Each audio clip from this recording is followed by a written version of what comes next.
Okay, so this is my first real ride on this Engwe M20, and it's a moped style e-bike. We've got 2 batteries, a range of, I think, almost 100 miles. This thing's got some get up and go. I really like the styling. Looks like a motorcycle, but I find myself not wanting to pedal. I don't know, is that a bad thing?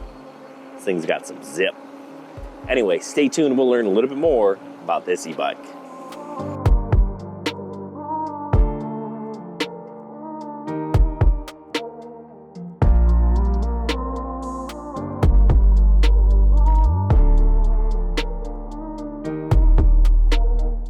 Okay, so let's talk about this Engwe M20, and we'll start at the beginning. You get this thing, it comes in a gigantic box, and you have to unpack it and put it together, right? It's not a whole lot of work to put it together. I would say it took me right around 40 minutes or so, and a good chunk of time there was just kind of dedicated to getting all of the pieces out of the packaging, right? Use wire cutters actually, and a box clipper, two tools that you're gonna need for sure. Then it's really just kind of putting, the handlebars on, the wheel on, the pedals on, tightening up some different things, add some air to the tires, and you're good to go.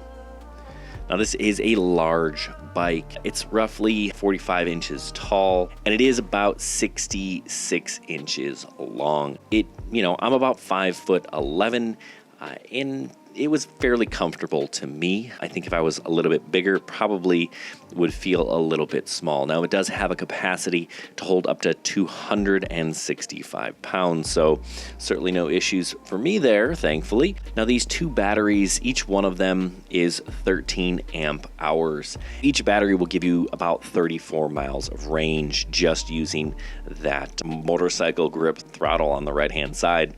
Whereas if you're gonna use pedal assist mode 1, they say you can get about 47 miles of battery. We're pushing 100 miles of range with this e-bike. Now remember, range is incredibly variable, right? It totally depends where you ride, how you ride, when you ride, who's riding, all sorts of things kind of factor into that. So keep that in mind and think about that with a grain of salt, right? You're probably not going to reach that capacity in terms of range.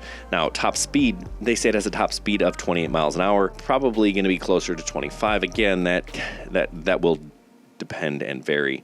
So you have to take that into account. The tires are 20-inch tires. They're 4 inches wide. They're nice, nubby, fat tires. I do like fat tire bikes. They add just a little bit of extra cushion, and we do have dual suspension on this bike, which kind of adds to that. So you can kind of take this moderately off-road, and it will do well.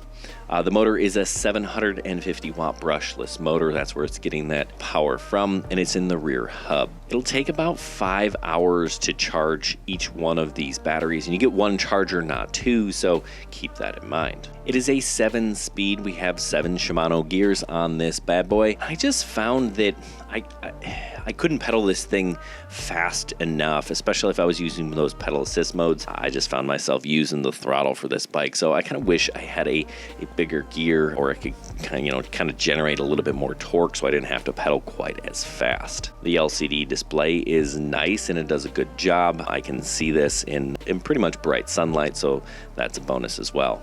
I do like the dual lights in the front. They are super bright. They do a really nice job. I can turn them off, I can turn them on, and I can adjust them individually. There also is a rear brake light as well, and that is on if you turn the lights on, and then it lights up. It's brighter. It works as a brake light if you're using the brakes. Overall, I'm a fan of this bike. I like the look of it. Mine was in black. They have a green option and a white option as well. The lights in the front are nice paired with the brake lights. I love the dual suspension paired with these fat tires, super nice. The double batteries giving you almost 100 miles of range is impressive. And that 750 watt motor peaking out at 1,000 watts does give you some serious power. Now, let's talk about, the drawbacks.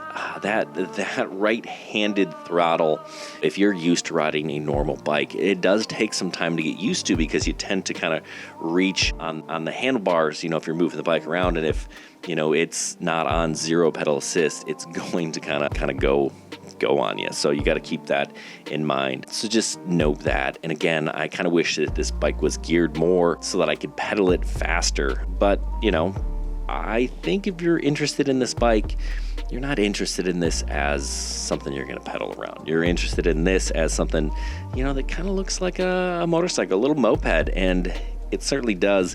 It looks the look and it fits the part. So if that is something you are interested in, definitely something you should consider. So the single battery option is about $1,000.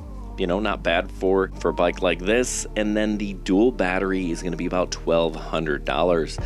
I think it originally was $1,600, so that is substantial. And I would probably opt for the dual batteries, right? If you're going to ride, and again, you know, that 100-mile range, probably not going to get there, but you're certainly going to be able to use 2 batteries more than one. So something I would consider. Anyway, I hope this video was helpful. If it was, give us a thumbs up. We've got other e-bike reviews. We've got drone reviews. We got camera reviews, all sorts of stuff for you. So we'd love to have you back on the channel. So if you're not subscribed, make sure you do so. Hey, good luck everyone, and happy riding.